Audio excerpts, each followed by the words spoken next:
Nah, oke teman-teman ya. Jadi di video kali ini saya memberikan tentang pemahaman aki di part 1 ini ya. Nah, jadi pemahaman tentang aki ini saya berikan terhadap edukasi ya, sebagian dari edukasi terhadap konsumen dan kawan-kawan semuanya yang masih pemula membaca aki ataupun tegangan dan juga ampernya, lalu kemudian bagaimana aki yang normal dan bagaimana aki yang rusak ya. Nah, oke, yang pertama-tama kita di sini saya sudah mempunyai contohnya ya. Jadi di sini ada aki eh, ampere yang lebih kecil. Nah, di sini sudah tertera 3 ampere ya. Di sini ada berapa ampere ini? Nah, di sini ada sekitar 5 ampere ya. Di sini juga ada 5 ampere ya. Dari tingginya itu dari ketiga ini yang dua ini sama tingginya, yang di sini agak kecil ya. Nah, yang paling penting itu adalah bagaimana cara kita mengeceknya. Bagaimana aki tersebut sudah normal dan bagaimana aki ini yang masih soak. Nah, kadang orang awam yang menyebutnya itu biasanya aki yang normal itu kita berpatokan dengan yang namanya tegangannya ya. Di sini kan sudah ada tertera tegangan yaitu 12 volt ya. Dari aki kecil, aki yang besar, bahkan sampai yang besar sekali. Kalau yang namanya aki motor itu pasti dia tegangannya hanya di sekitar 12 volt. Nah, ingat ya, yang membedakan itu adalah dimensinya. Tentunya dimensi semakin besar, ampere tersebut juga akan semakin besar. Nah, di situ secara umum gambarannya. Tetapi biasanya orang itu kan menyebutnya berpatokan dengan yang namanya tegangan ya, atau voltnya. Voltnya bagus tapi double starternya kok nggak kuat ya, voltnya masih 12 volt. Nah, kita bicara double starter ya, karena fakta di lapangan itu kebanyakan memang motor-motor itu dikeluhkan oleh konsumennya itu double starternya yang nggak kuat, padahal belnya itu masih keras ya, atau masih nyaring bunyinya. Nah, di sini kan selaku bengkel itu kita agak kebingungan untuk menjelaskannya. Nah, kalau saya sendiri menjelaskannya begini, itu jalur bel nggak ada hubungannya dengan yang namanya double starter. Kalau yang bermasalah itu di bagian double starter, kita cek dulu untuk pengkabelan di bagian double starter dan juga akinya. Nah, tentunya kalau kita sudah menyinggung terhadap aki, sudah dipastikan konsumen tersebut akan ragu ya. Jadi akan ragu, kok belnya masih besar, belnya masih kenceng, tetapi kok double starternya nggak bisa. Nah, itu ada keraguan. Nah, makanya di situ kita harus bisa menjelaskan sesuai datanya. Oke, di sini saya mau kasih contoh ya di sini ya. Kita cek dulu kenapa kita nggak harus berpatokan ya. Kenapa kita nggak boleh berpatokan dengan yang namanya tegangan atau voltase. Oke, kita cek dulu untuk voltnya ya teman-teman. Nah, di sini kita coba rank di DC ya. Karena ini tegangannya DC. Kita cek dulu di sini. Aki yang kecil ini terbaca 3 volt ya. Aki yang tengah terbaca ya 11,99, katakan 12 volt ya. Oke, di sini tuh terbaca 12 sekian volt ya. Ini saya rasa sudah mentok ya. Kalau di angka 13 itu aki itu jarang ya. Aki itu jarang, kecuali aki tersebut sudah baru saja melakukan pengecasan, itu bisa masuk di angka 13 volt. Nah, di sini masih 12 volt. Pokoknya paling mentok di kisaran 13 volt. Nah, anggap saja ini dan ini selisihnya sedikit ya, hanya beberapa volt saja. Tetapi di sini masih dalam kategori masuk di angka 12 volt ya, 11,99 itu ya. Masih di angka 12 volt. Nah, dari sini ini sudah dipastikan bahwasanya tegangannya itu sudah drop ya. Ini tegangannya sudah drop. Nah, di sini tegangan masih ada ya. Ini mungkin masih bisa menghidupkan lampu yang wattnya itu kecil-kecil ya. Kalau di sini ini secara ini akinya ini normal karena ini saya pakai kerja ya teman-teman. Nah, untuk memastikan bahwasannya tegangan sama-sama dengan 12 volt, nanti kalian kalau ketemu tegangan sama-sama 12 volt ya, itu kok double starternya nggak kuat, itu yang perlu dicek itu adalah ampernya atau ketahanan akinya. Nah, untuk cara mengecek ampere supaya kita itu lebih yakin, sebaiknya kita itu harus punya alatnya ya teman-teman. Sebaiknya kalau kita itu harus punya alatnya.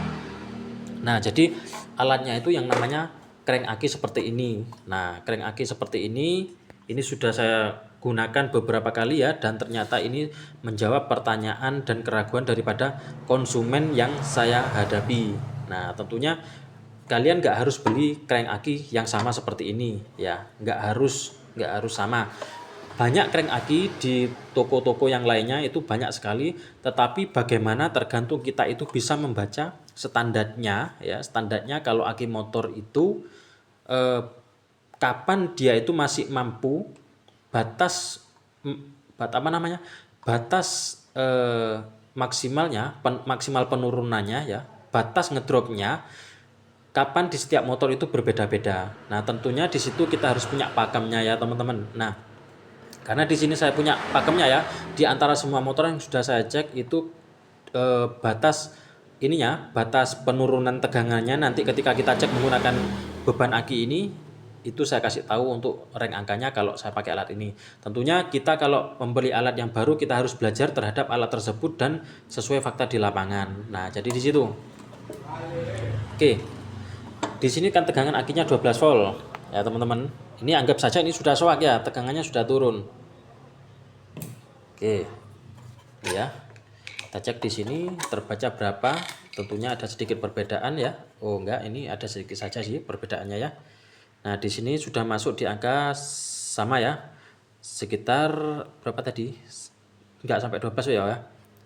11,99. Anggap saja sama ya. Itu kan hampir menyentuh. Tuh ya kan ya, jarumnya hampir menyentuh ke 12 volt itu ya. Nah, dari sini kita bisa cek beban ya teman-teman. Yang namanya kita mencet dinamo starter ya, kita mencet dinamo starter. Itu kan dinamo starter kan juga termasuk beban. Nah, di sini kita baca biasanya itu dinamo starter itu masih bisa bekerja. Jarum ini ketika kita tekan beban di sini ya, nanti kita tekan beban di sini itu berada di sekitar angka 8 lebih sedikit. Angka 8 2 strip ya.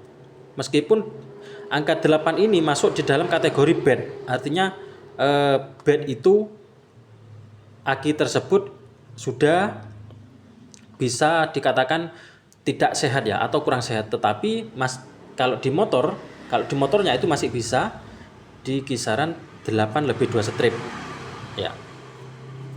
Nah, kita coba crank untuk aki yang tengah ini ya, untuk aki yang tadi ini. Oke, kita coba crank. Di situ coba perhatikan penurunan di jarumnya. Loh ya, dia langsung ngedrop di kisaran berapa itu? 1 volt atau berapa itu ya? Ini kan 2 volt, 4 volt, 6 volt itu ya. Ini masuk di angka nggak sampai 1 volt. Nah, ini sudah dipastikan bahwasanya aki ini sudah nggak bisa mengangkat double starter ya atau dinamo starter. Ini sudah dipastikan aki ini sudah minta ganti umurnya. Nah, jadi di situ. Nah, oke, kita coba di sini ukur yang aki yang saya buat kerja ini ya. Yang aki buat kerja ini seberapa jauh atau tingkat penurunannya. Ini kemarin nggak saya cas ini ya. Kita coba saja ya di sini pokoknya ya. Nah, di sini sudah terbaca 12 volt ya. 12 volt lebih sedikit, 12,3 ya. Nah, kita coba cek di sini ya. Kita kasih crank di sini terbaca dia mampu bertahan di mana. Yo kan ya. Dia masih bertahan di area kuning-kuning ini. Nah, dia bertahan di area kuning-kuning ini. Ini kan ada kata weak ya. Ini masih dalam kategori bagus ya teman-teman. Nah, oke, coba kita cek sekali lagi. Tuh ya, masih di angka rank kuning. Ini menandakan bahwasanya aki ini memang benar-benar sehat ya teman-teman. Jadi ketika kita cek melakukan proses pembebanan seperti ini, kalau jarumnya itu masih di kategori kuning, ya kalau masuk di kategori kuning di sini bisa dipastikan ini akinya nggak ada masalah. Kalau dinamo starternya itu masih nggak bisa muter, itu yang perlu dicek yang lainnya seperti coil boosternya, dinamonya ya, coil booster dinamo dan lain-lain pokoknya ya, atau memang dari kondisi dinamonya yang memang sudah tua. Nah, jadi teman-teman itu dan juga konsumen-konsumen kalau betulin motor ke bengkel itu jangan pernah membandingkan kok belnya itu kencang suaranya, tetapi kalau dinamo starternya kok nggak kuat. Nah, biasanya itu memang akinya sudah setengah soak ya teman-teman. Nah, jadi di situ pembahasan akinya untuk kali ini ya teman-teman. Nah, oke, mungkin itu saja. Mungkin ada pertanyaan yang belum kalian sampaikan atau masih yang belum paham, silakan dicantumkan di kolom komentar, nanti akan saya jawab di lain waktu kalau memang pertanyaan tersebut itu bermaksud ini ya dengan saya. Kalau memang pertanyaan itu penting bagi saya dan bagi kalian juga penting, itu nanti akan saya balas di video selanjutnya, di part selanjutnya tentang aki ini. Oke, terima kasih.